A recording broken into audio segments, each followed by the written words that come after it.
I am Philip Cox, and I am the founder of Cox Architecture Australia and International.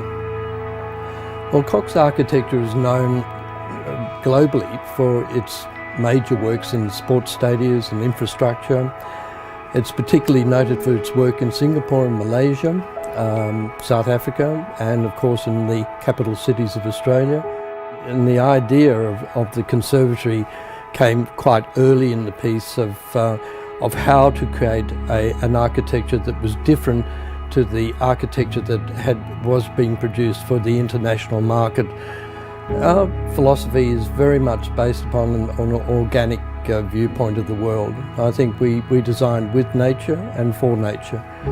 We're very mindful of sustainability and to use materials properly within a spatial sense. Architecture is really an internalized sculpture, and the real feel of architecture is walking through space and realizing space as a consecutive experience.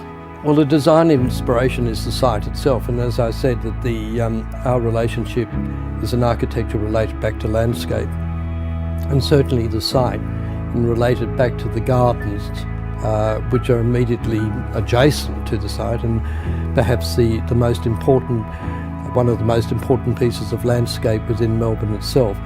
The idea of the conservatory being the protected outdoor environment became very much the inspiration, that people could go out instead of going out on a windy and cold balcony, that it would be more like a conservatory where you're protected but still being a part of nature with it. So that idea developed into a more crystalline form with the architecture itself.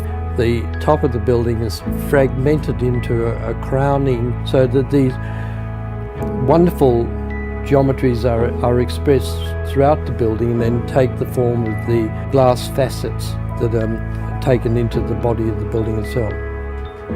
The wonderful thing is the views that they're going to get over the gardens or over the city itself, the quality of light that they're going to get into their apartments. They've flooded with sunlight.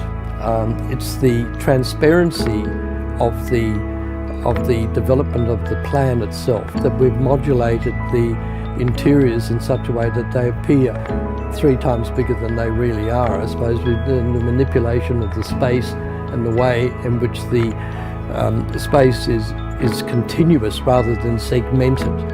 We anticipate that people viewing this building will see the building changing in its form as the day progresses and light traverses the blades and on the flat surfaces. So it's a building that takes the dynamics of light into a new dimension.